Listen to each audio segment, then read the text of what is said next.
One second, yeah. Give me 1 second. Let me share the live.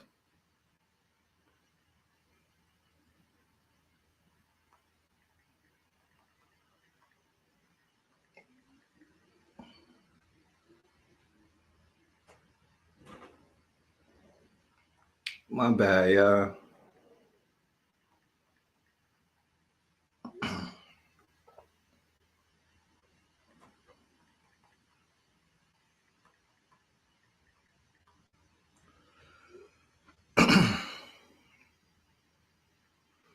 Happy Wednesday, everyone. How's everybody doing today? Hope everybody is well.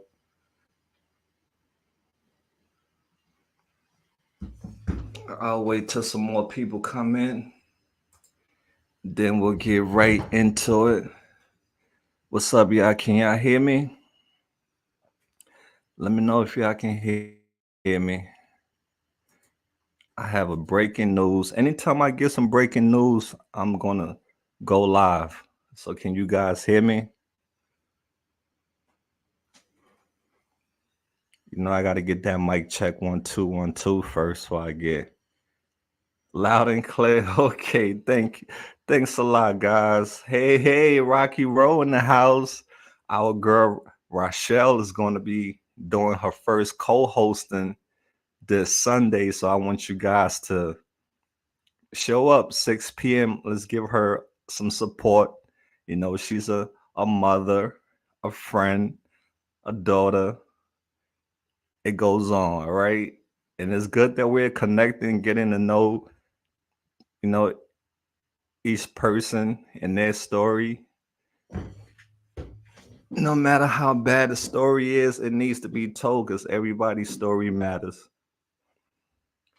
Oh, Detroit in the house. Yeah, guys. Oh man, I got something important to let you guys know. It's been on my mind and it's been bothering me, guys. And I just have to let the AML family know what's going on. Greetings to everyone that's in the chat right now. And if you are at work, greetings to you. If you are busy, greetings to you. But yeah, what I want to talk about today, real quick, is about Kristen. If you guys don't know, she's my former co-worker. We used to work at TGI Fridays many moons ago. She was a server and I was a cook. She used to go out with one of my friend named Jesse. Now Jesse was one of the guys who had his own apartment. So after work, all of us, co-workers, we used to go to Jesse's house, drink, smoke weed, and and hang out after work. Jesse was a really nice guy, he was a friendly person. He would give you like the shirt off his back. Jesse had a huge crush on Kristen, but I don't think she liked it Jesse like that because of the way Jesse carried himself. But Jesse was in love with Kristen. He used to always, when special occasions would come around, he would buy her flowers. He would bring it to work, and everybody would be like, "Oh, Jesse and Kristen, you know how it goes." So this guy was head over heels for Kristen, but she wasn't into him like that. But long story short, Jesse was, was our friend, all of us. But Jesse was doing heroin. We knew he had a heroin addiction, but he was still functioning. He would still come to work and do his job. But unfortunately, that wouldn't last for long because Jesse ended up ODing and dying. When we found out, we was all heartbroken because we tried to talk to Jesse into getting help. But I didn't know how bad his addiction was because he was functioning. He would come to work, he would do his job, with no problem. So I thought he had everything under control, but he didn't. So that was just a little story that I had to just put out there to so give you guys some history on me and Kristen. So, but let me get into it, guys. So when I did this video of Kristen, guess who reached out to me? Her son. I think she has a. Let me see. Let me go back to the message. I'll show you guys the receipt because I want you guys to help me. Let's all put our heads together and see how we can go about this situation. Because when kids get involved, it takes a toll on me because kids, a parent, a mom or dad, a parent can be your first heartbreak in life. It doesn't have to be a boyfriend or a girlfriend. No, your mom or your dad can be your first heartbreak in life. And a lot of kids, parents are their first heartbreak by lying to the kids, punishing the kids, abusing the kids. So many things that falls in why a parent can be your first heartbreak. And right now, Christine is her son' first heartbreak. She's breaking her son's heart.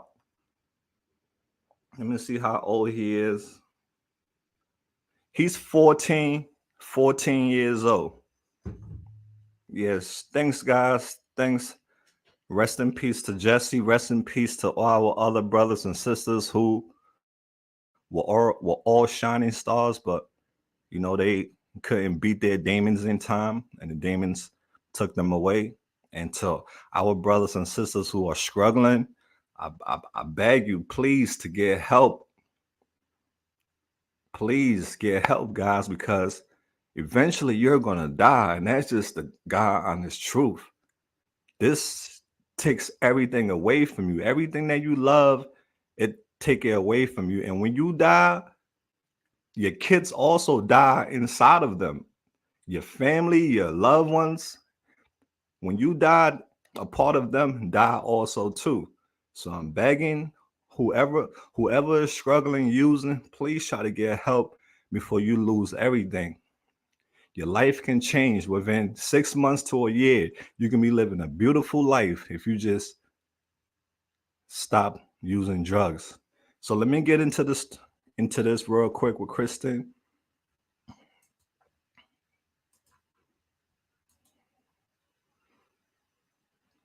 One second, y'all. Let me pull up the screenshots. And this is the first one. Okay, so when I did the video with Kristen, her son reached out to me March 2nd.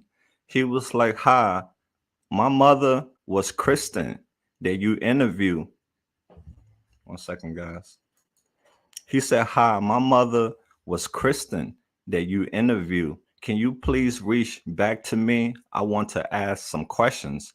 Please see this." So I finally, saw his message. I'm like, "She is my former co-worker also. I'm sorry you are going through this, but you are not alone. What what do you want to know about your mother?" So he said, "Do you know where she is located by any chance? Or maybe if you could help her a bit since you work with her. My grandmother, who I live with, wanted me to reach out to you. So thank you for getting back to me." And I said, "I really don't know where she live, but next time I run into her, I will find out. Because I really don't know where she live." She said she live, with the guy in this video her boyfriend that she's with. That's who she said she live with. But I don't know where they live. So after that,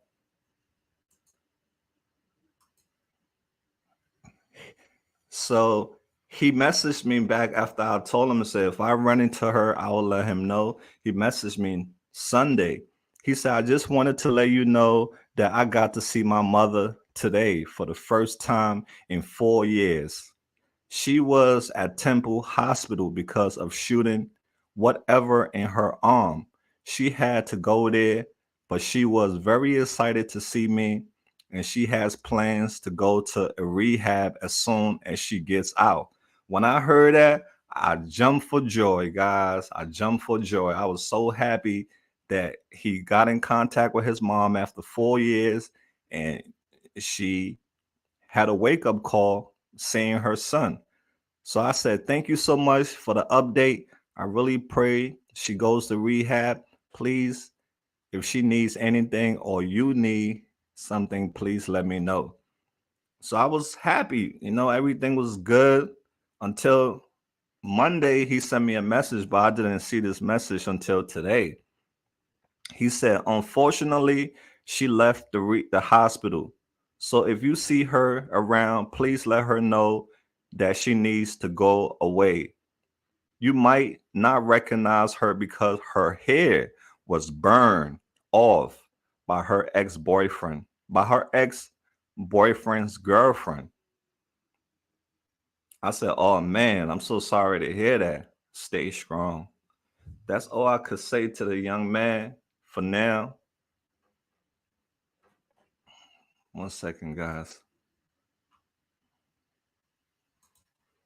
Let me get this off the screen.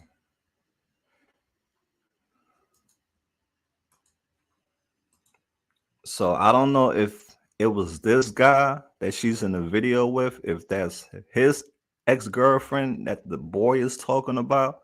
But he said I may not recognize her because her hair got burned off by his ex-girlfriend.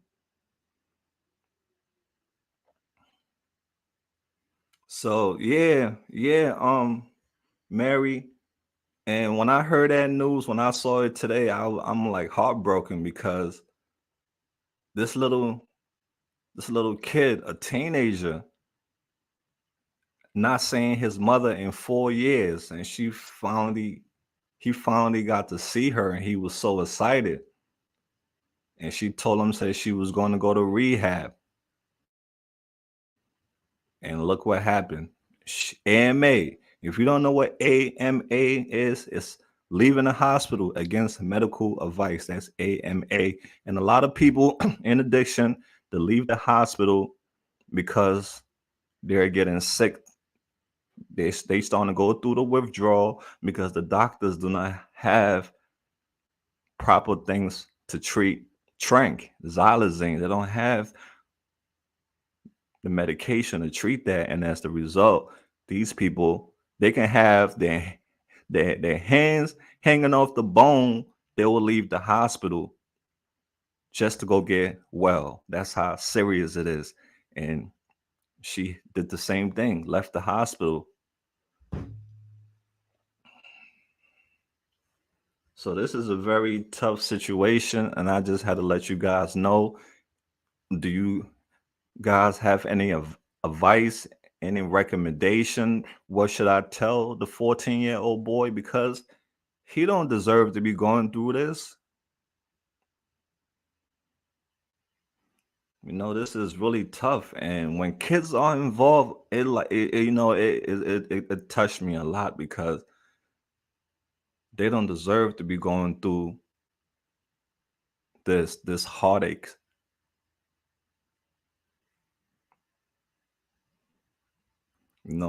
Punishing your kids. Danny told me when I do interviews, I should talk about kids more often to them. But I told Danny, I said, kids are a very sensitive subject. When you start talking about kids, some people get bitter. They get angry. They don't want to talk about their kids because they know what they are doing is wrong. But the kids do not deserve to be suffering like this, especially not seeing you. Then you finally see him, then you give him hopes, and then next thing you know, you you leave again. What that's going to tell a kid, that my mom don't love me, she don't care about me. And your kid, you breaking his heart. You're the first woman or first man that's breaking your child's heart. Tommy in the building. What's up, Tommy? Tommy said, unfortunately, there's nothing you can do. That 14-year-old is going to have to realize that his parent is sick. Yes, he absolutely do know that, Tommy. And that's one of the things when I talk to him, I definitely try to explain to him that his mom has a disease and that he should, don't judge her for it. And he's a good kid. He's a really good kid. He's not, he doesn't seem bitter.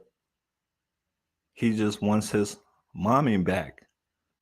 Not seeing her for 4 years and then seeing her again,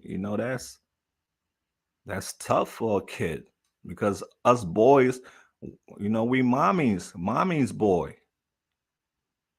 Our mommy, that's our world. So I can just put myself in the kid's shoes, what he's going through.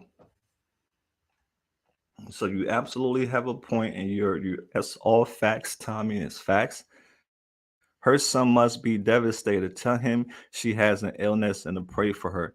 Yes, Thursday, I would definitely continue to let him know that she has a sickness and that he shouldn't hate her for it. But we, as parents, we have to do better, especially when we know what we're doing is wrong. We cannot keep putting our family through hell.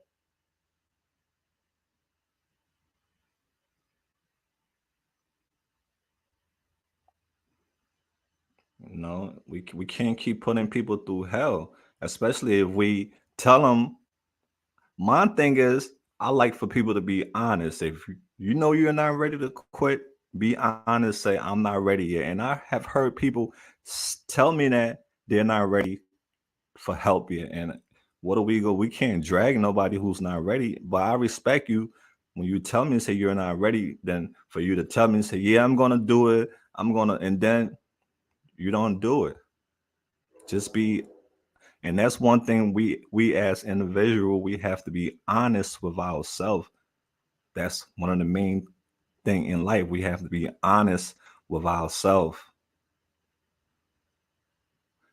Larry said, Mal, I know you get sad when children are mentioned, and I bet you wish you could hug them. They are beautiful. Absolutely, Larry, because they are the future. They are the ones who's going to be running this world. So we have to make sure their foundation is not cricket like our foundation was cricket.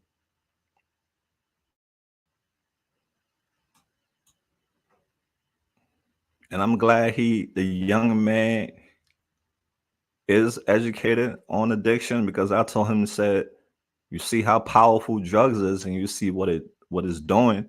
Please don't never ever,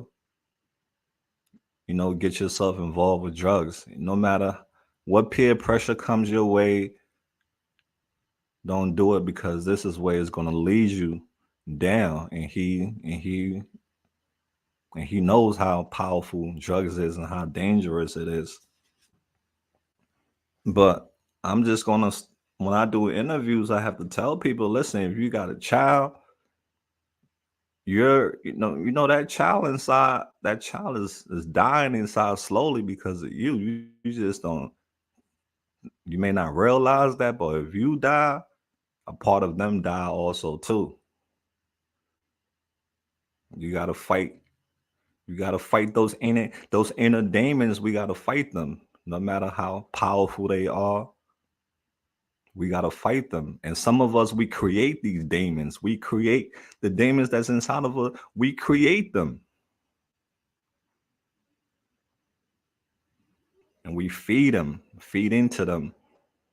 And they very smart. They'll call your name. No matter how you walk away, they'll call your name.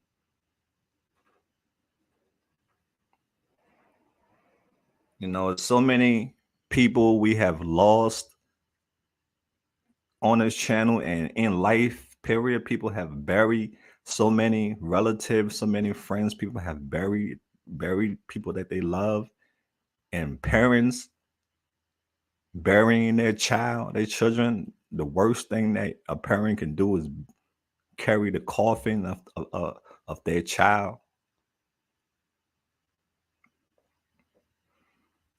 So and it's really not worth it, man, because this takes everything away from you. I'm gonna, I'm gonna put the link up if anybody would like to come up and talk about this because I won't be here too long. I just wanted to just give you guys that little breaking news from her son.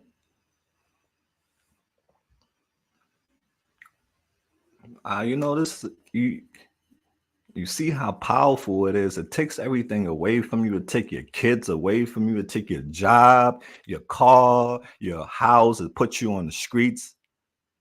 It puts you in a really dark place. But still, people run to it. Still, people run to it. You lose everything to it, but still, people run to it. In the beginning, it's all good. In the beginning, it's all good, right? It's nice in the beginning, but it's later on, it's not nice anymore. It's a nightmare. That's what it turned in. It turned into a nightmare. So that's the link, guys. Anybody want to come up? Shout out to Vic. Shout out to everybody in the chat. But yeah, I just was doing this quick little video just to let everyone know that her son reached out to me. He haven't seen his mother in 4 years, and when he finally, let me go to the message so for those who just popping in so they can know what's going on.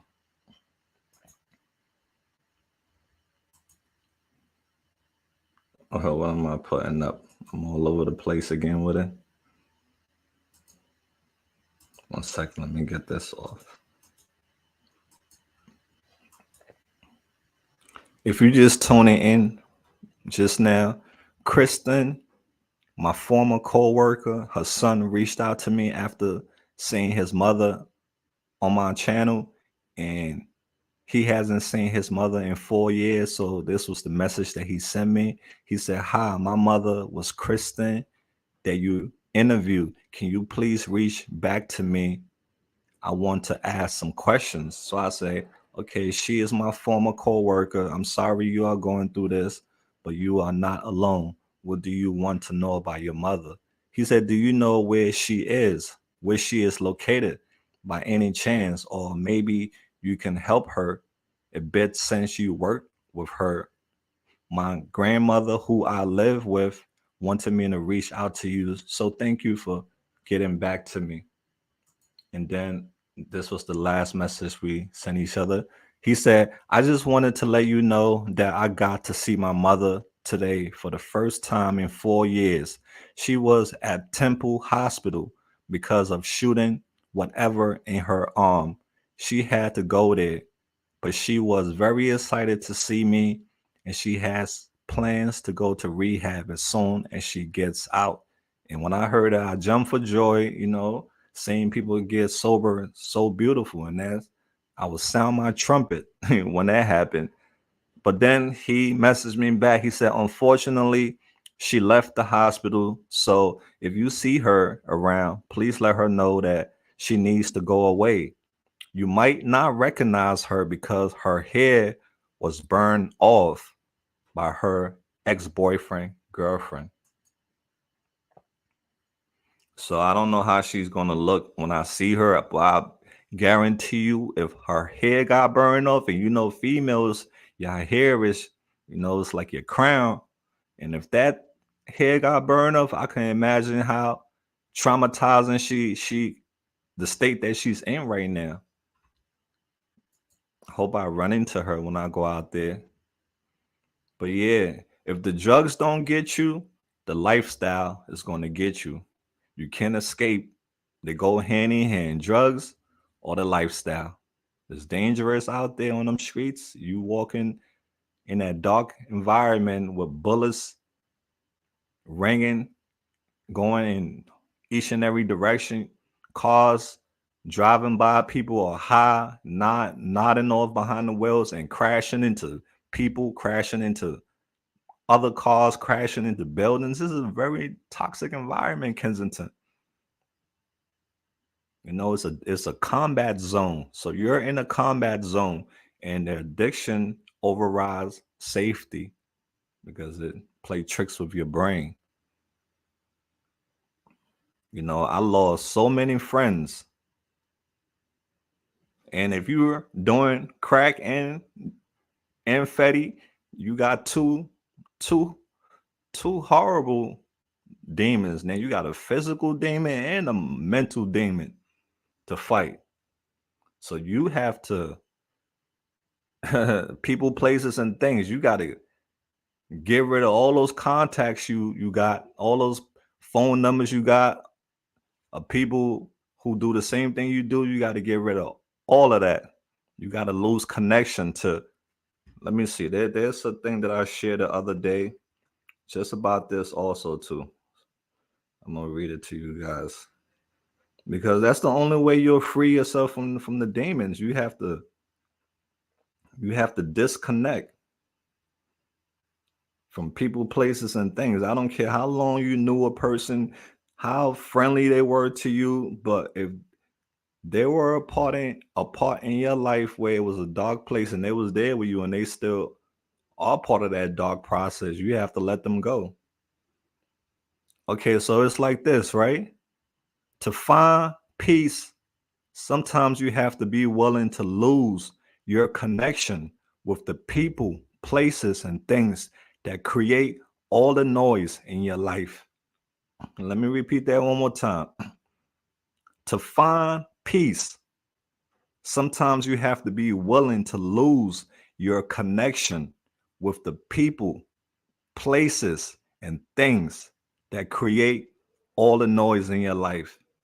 Now, I know that's very tough for some people to do because they say, oh, it's my mother, oh, it's my father that's causing the noise in my life. You got to cut them off. You have to cut them off. If that's weighing you down and you need to fly, you got to cut them off so you can fly. I don't care if that person is not good for your mental health. They are a trigger. The place that you go, the people that you're around, the contacts that you have in your phone, you have to get rid of all of that.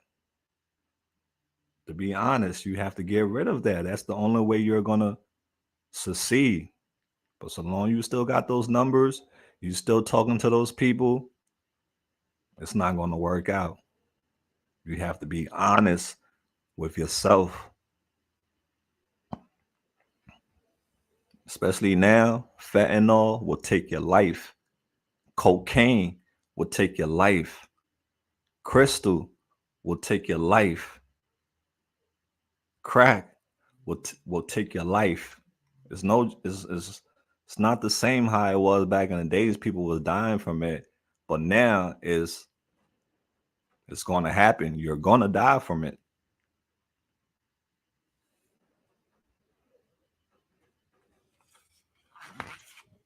But like I said, if you fight hard and you stop, your life can change. Within 6 months, you could be in a whole different place. 1 year, you could be in a whole different place, living life, being back into your kids' life, teaching them about addiction. Because you don't want the streets to teach them, right? You don't want the streets to teach them. A lot of us wasn't taught at home. We wasn't educated on addiction at home about drugs. We wasn't educated like how we were supposed to be educated. And because of that, we fell into the rabbit hole. So, what do you guys have to say about Kristen? When I run into her, I'm going to be quite upset because what she doing to her son. I want to be like a a, a a role model in this young man life. I want to be role models in other people's children life that I have interviewed, and I know some of these people children. I want to be a role model in their life because children are the future. They are the one that's gonna continue with the torch. When we put this torch down and we are not here anymore, they the one gonna pick up this torch and keep on running with it. Let me see. She was in arm's reach of help. Now, AMA. A lot of people go AMA, but I'm so glad, Mary, that so many other people are realizing their worth. I'm so grateful that so many people are realizing their worth and realizing that drugs is drugs doesn't love them,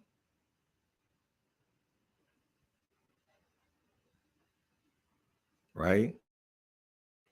Because if you don't see your own worth, you don't see how much value that you have, you don't recognize your own worth, you'll always be around people who don't see it either. Because if you don't see value in yourself, other people is not going to see value in you because you don't see it in yourself. You don't love yourself. There are some people that's going to see it no matter what, but that's few. But majority, they so long they see you not valuing yourself, they're gonna be like, okay, all right, you don't value yourself. Why should I value you? And that's just how it is sometimes in life. So you gotta know your worth and know how valuable you are, even in the darkness. You still have a light.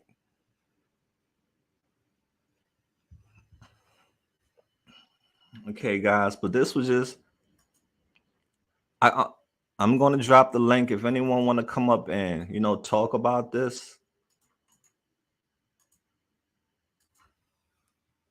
You know, you can shine some light on a situation. If you are a parent that that's in addiction and you have a child that's missing you, do you have anything to say?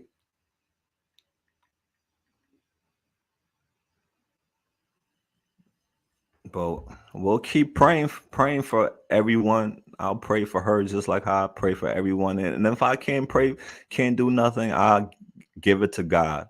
What we can't handle, we give it to the man and let him do the rest. Because we can only do but so much. Alcohol, sure, Marlene took my dad out. That's another beast. Alcohol is a beast. Miles, such a good point. Thanks, Mary. But yeah, guys. Oh, Kathleen Cole's in the house. What's up, KC in the building? But yeah, you parents, friends, sisters, brothers, I'm asking you guys, what do you think the solution is? Should I continue talking to her son, letting him know the situation with his mother and for him to not get bitter? Because 4 years she's been away from that kid, 4 years. What if she goes another 4 years or another 2 years? That kid he's suffering. He's going through it. She's not the only one. He's going through it just like her. So let me see. I would chime in, but I'm working. Okay, Rocky Road. Rocky Road got her. Rocky Road, you can come. Sunday when you do your when we co-host together, you can talk about that because you are a mom, but it's the other way around in this situation. You guys have anything you'd like to add? She has to want it. Yes, Kathleen, absolutely. That's the thing with people having to want it. You ask yourself this question like, why don't you want it when you see where this road is taking you?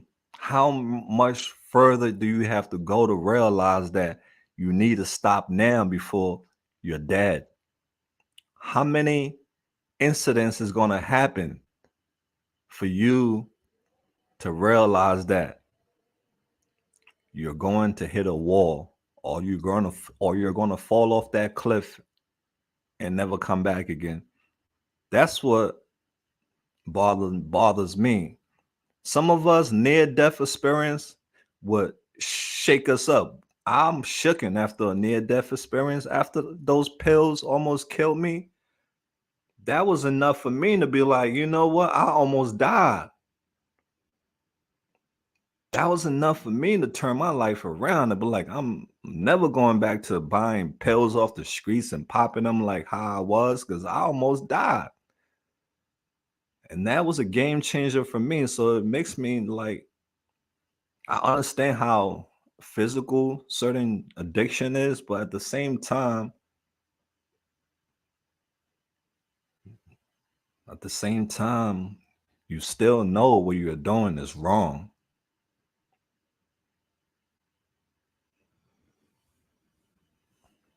That's my only grip. That's my only thing that grinds my gear. You know what you're doing is. It's not like you don't know.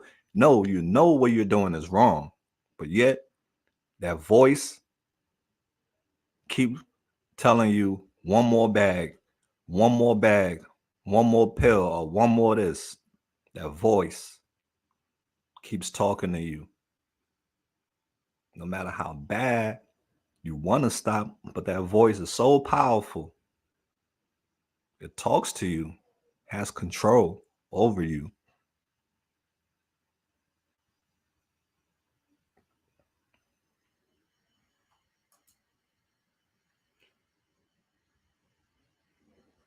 So yeah, guys, that's the whole situation.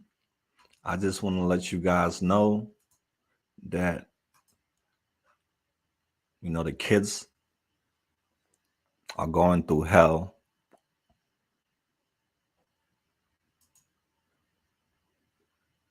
Let me get this off. It's a tough situation, guys. It's a very tough situation. Now I have to find out how, even though I don't know if it was his ex-girlfriend who burned her hair off, because her son said, I'm not gonna be able to recognize her because her hair got burned off. And she was at the hospital for shooting, I guess, a bad batch.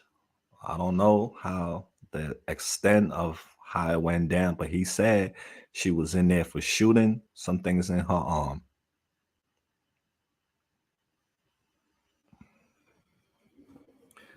Our friend Jesse died. So many of our co-workers at TGI Fridays died, and she noticed. Like, we bury like 4 or 5 people. Look at Jill, my other co-worker. She got stabbed to death by her boyfriend. We bury like 5 co-workers at Friday from overdoses and domestic violence. So I was shocked when I saw her in Kensington. I was like, I mean, I've seen her in Kensington before last year. I've seen her in Kensington, but I didn't know she was still gonna be there. And I finally got a chance to talk to her, and that's when we shot this interview. Well, guys, let me see what are some comments you guys are saying. Let me see what Marlene said. She said, addicts have to die so others can live. Yeah, that's a deep one, Marlene. I say that some people don't want to hear that. They be like, what do you mean some people gotta die for something to live? I'm like, that's that's the facts. To be honest with you, how many people have died? Hundreds of thousands of people have died just in one year. In 1 year alone, hundreds of thousands of people have died. And out of those hundreds of thousands of people, some people turn their life around, got out of it because they woke up from that sleep.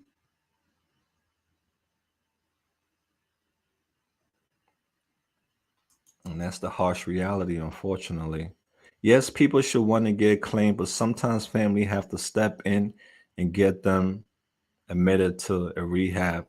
And then on top of it, too, rehabs have to be easily accessible for people instead of having people who want the help try to go get the help, but then they get put through hula hoops. Not everyone have the strength to go through hula hoops to get to where they need to be.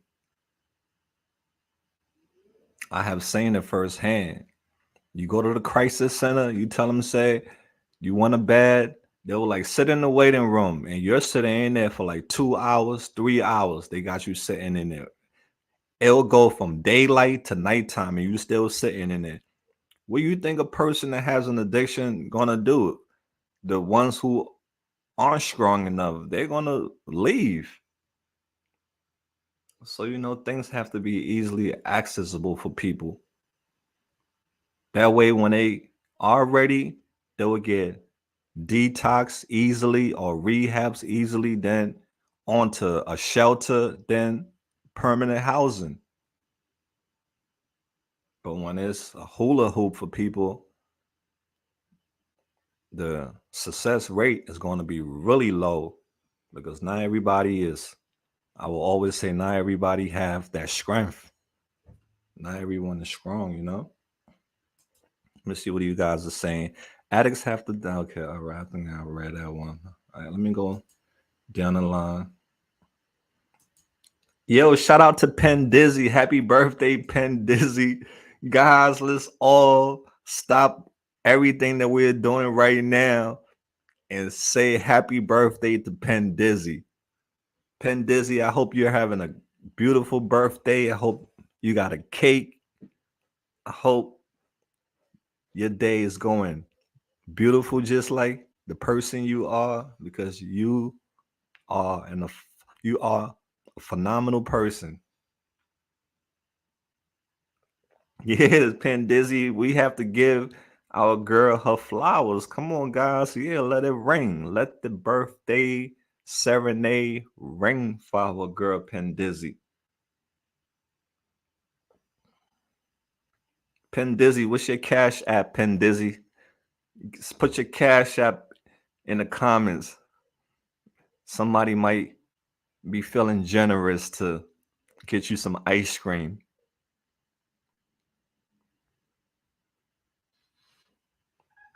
Yeah, Penn Dizzy is a real one. She's Penn Dizzy, it's okay to cry. Crying is good. That just shows that you're not a rock, that you're a human being. Drop your PayPal, Penn Dizzy. Drop your PayPal, and I'm gonna put it on the screen. Somebody might feel generous and want to get you some ice cream. Today's your big day. Shout out to all the Pisces out there. Shout out to today is also Valerie daughter's 17th birthday. So shout out to Valerie and her daughter. Our girl Valerie is going on 3 months clean. So congratulations to her. Yeah, Penn Dizzy, you see all that birthday love, girl. Shout out Edward in the house, Belinda in the house. Shout out to you, Belinda. Hope you guys are all having an amazing week. You're welcome, Penn Dizzy. Yeah, shout out to the Pisces. It's Pisces season. All the water babies, the mermaids. The mermaids, yeah. Pisces is the mermaids. Y'all like the beach. Y'all like the ocean, the sea, all those things. You guys are very emotional. At the same time, nobody shouldn't mess with you because when they mess with you, they learn the hard way, right? When they mess with Pisces, people learn the hard way. Yeah, yep. You and Valerie daughter share the same birthday. I think my computer just froze on me.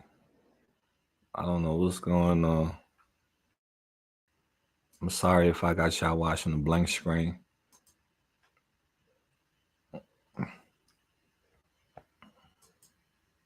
Yeah. Shout out to Oh, that's awesome. That's awesome. Shout out to you, Jim. How you doing, buddy? Shout out to everyone in the house. Yeah, we were just talking about Christine, guys. Keep my former co-worker in your prayers. I have lost so many other co-workers, and me seeing her in Kensington, that was like, damn. That was even my manager, our manager that used to work at TGI Fridays, our manager told me about Kristen because she was like, Kristen is in Kensington. I'm like, she really in Kensington? That was, yeah, that was like the beginning of COVID. She was like, yeah, she's in Kensington, and when you run into her, tell her I'm mad with her. That's what my manager told me. Let me see. I remember finding my mom after. Okay, my computer is running. It's being really weird. It's running slow. I can't remember finding my mom after months and begging her to come home. Yeah, I understand what you mean, Dover. It's no joke. It's like you want to just snatch them and just run with them, but